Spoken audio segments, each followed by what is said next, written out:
مولانا فضل الرحمان کے ساتھ کیا بار بار ہاتھ ہو رہا ہے؟ نہ تحریک چل رہی ہے، نہ دھرنا ہو رہا ہے، نہ کامیابی ہو رہی ہے، نہ استعفے ہو رہے ہیں۔ مولانا فضل الرحمان وعدے بھی کرتے ہیں اور اسی لیڈرشپ پر اپنا اعتماد برقرار رکھتے ہیں جس کے بارے میں ان کی شکایات ہے، ان کے گلے ہیں، ان کے شکوے ہیں۔ اس سب پہ روشنی ڈالنے کے لیے ہم نے دعوت دی ہے۔ مولانا فضل الرحمان کے ساتھ بڑی طویل شراکت رہی ہے اور بہت ہی قربت رہی ہے۔ جناب حافظ حسین احمد سابق مرکزی ترجمان جمعیت علماء اسلام فضل الرحمان ہمارے ساتھ موجود ہیں۔ اسی دوران جمعیت علماء اسلام تقسیم ہو گئی تھی اور حافظ حسین احمد نے جناب فضل الرحمان سے اپنے دوسرے ساتھیوں کے ساتھ علیحدگی اختیار کی تھی۔ بہت بہت شکریہ حافظ صاحب۔ یہ مولانا فضل الرحمان کے ساتھ ہم نے ایک چھوٹی سی تاریخ بھی اپنے ناظرین کے سامنے پیش کیا، آپ نے بھی اس کو سنا اور دیکھا۔ یہ آپ کا کیا خیال ہے، یہ مولانا کے ساتھ کیا ہو رہا ہے؟ وہ تو بڑے تجربہ کار سیاستدان ہیں، بڑا ان کا تجربہ ہے، زیرک سیاستدان ہے، یہ کیا یا ان کے ساتھ دھوکہ ہوتا ہے؟ بسم اللہ الرحمن الرحیم۔ شکریہ کامران بھائی۔ گزارش یہ ہے کہ اس وقت جو آپ نے پوری رویداد سنائی ہے اس میں دھوکہ ہوا ہے، لیکن دھوکہ دینے والی ایک قوت نہیں ہے، بلکہ جس کا بھی جب بھی بس چلا ہے اس نے دوسرے کی ٹانگ کھینچی ہے، دوسرے کو دھوکہ دیا ہے۔ میں مختصراً عرض کروں گا کہ 18 کے انتخابات کے بعد ہمارا اجلاس ہوا تھا اور ہم نے واضح طور پر اس اسمبلی کو داندلی کی پیداوار قرار دے کر اس میں حلف برداری سے بھی انکار کرنے کی بات کی تھی، لیکن آپ نے دیکھا کہ اس کے بعد صدارتی الیکشن ہو گئے، مولانا صاحب میدان میں اترے اور کہا کہ اسمبلی داندلی کی ہے، اور پھر پیپلز پارٹی نے جناب اعتزاز احسن کو کھڑا کیا تھا صدارتی الیکشن کے لیے، اور ہم نے فیصلہ دیا تھا جے یو آئی کے سینٹرل کمیٹی نے کہ مولانا فضل الرحمان یا جے یو آئی سے کوئی بھی صدارتی یا ڈپٹی اسپیکر اور اسپیکر کا الیکشن نہیں لڑے گا۔ لیکن ہوا یہ کہ جب اپوزیشن کے حوالے سے مولانا صاحب نے جا کر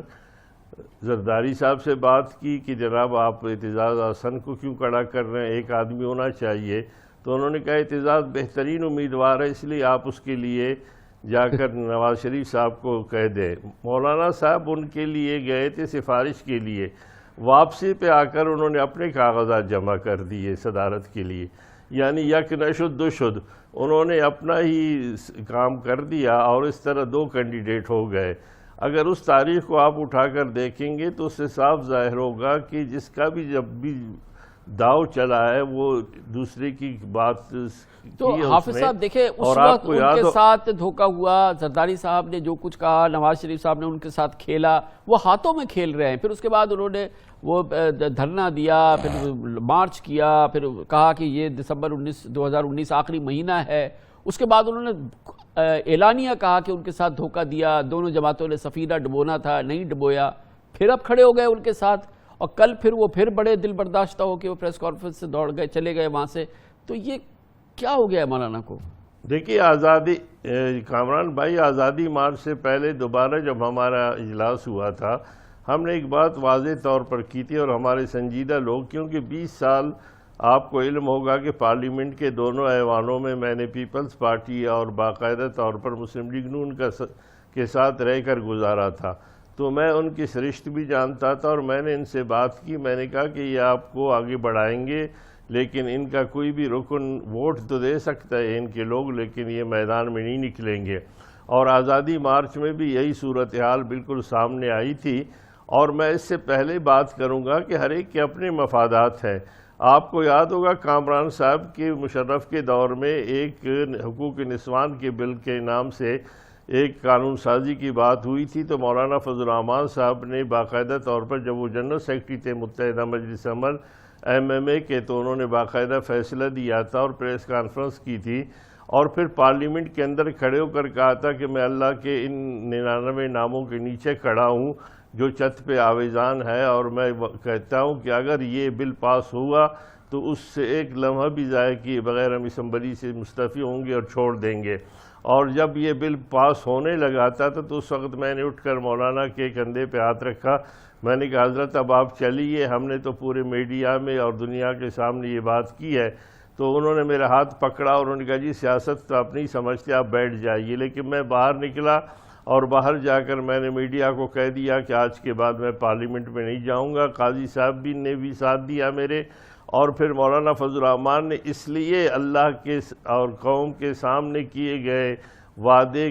کو اس لیے چھوڑا اور اسے انحراف کیا کہ اس وقت خیبر پختونخوا میں ہماری حکومت تھی اور ہمارے 67 ارکان تھے اور اس میں اکثریت جو ہے وہ ہماری JUI کی تھی اور بلوچستان میں ہماری حکومت تھی۔ آج بینی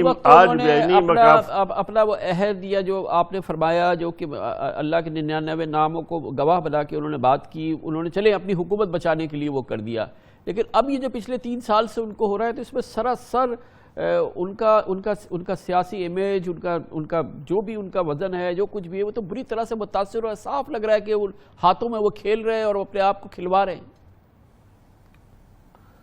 میں یہی کہہ رہا ہوں کہ جو کچھ مولانا فضل الرحمان بھائی نے اس وقت کیا تھا اپنی حکومت بچانے کے لیے، وہی سب کچھ آج کل زرداری کر رہے ہیں۔ وہ سمجھتے ہیں کہ اس وقت سندھ میں جو ہماری حکومت ہے اور وہ سمجھتے ہیں کہ اکثریت سینٹ میں جو ہمارے پاس ہے، آپ نے دیکھا یہ آج کی بات نہیں ہے، کافی عرصے سے جب انہوں نے کہا تھا کہ ہم الیکٹرو کالج کو سینٹ کا ختم کر دیں گے، انہوں نے کہا تھا کہ ہم ضمنی الیکشن میں حصہ نہیں لیں گے، استعفے دے دیں گے، تو اس وقت انہوں نے ضمنی الیکشن کا فیصلہ پیپلز پارٹی نے اپنی سطح پر کیا اور پھر ان کو مجبوراً ان کو گود لینا پڑا۔ اس کے بعد پھر انہوں نے فیصلہ کیا کہ جناب گیلانی صاحب کو جو ہے ہم الیکشن لڑائیں گے اسی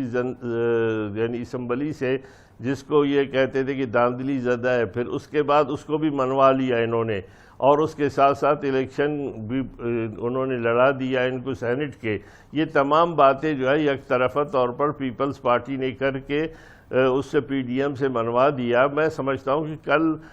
اختلاف کے باوجود مولانا فضل الرحمان کی جو حالت تھی وہ قابل رحم تھی۔ اس کی اپنے پوری زندگی میں میرے خیال میں اتنی مختصر پریس بریفنگ انہوں نے زندگی میں کبھی نہیں کی ہوگی، اور ان کی صورتحال تھی، ہمیں تو رونا ہے اس پہ۔ اور یہی بات کامران صاحب میں گزشتہ 2.5 سال سے مولانا کو اور پارٹی کے اندر یہی بات ہم کہتے رہے کہ خدا کے لیے آپ نواز شریف صاحب کے اس طریقہ کار سے کہ پیسہ پھینک اور تماشا دیکھ کے حوالے سے آپ اپنی پارٹی کو اس طرح ٹیشو پیپر کے طور پر ان کے لیے استعمال نہ کریں۔ اور اس وقت بھی میں سمجھتا ہوں کہ اس وقت بھی جو دھوکہ دیا گیا تھا اس کے لیے آپ نے کو یاد ہوگا کہ 3 استعفے انہوں نے مانگے تھے، اور عمران خان کی، جنرل باجوہ کی، فیض حمید صاحب کی، اس کے بعد پھر کہا ہم استعفے دیں گے، وہ بھی نہیں ہو سکا۔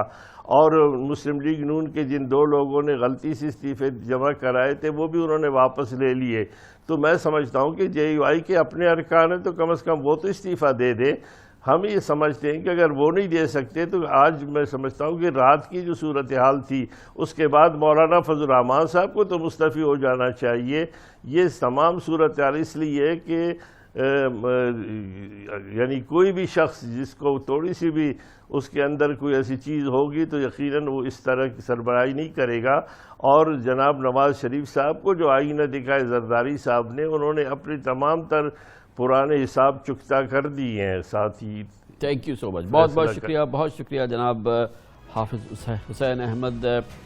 افسوس کا اظہار کر رہے تھے کہ مولانا فضل الرحمان کے ساتھ جو کچھ ہو رہا ہے، جس طرح سے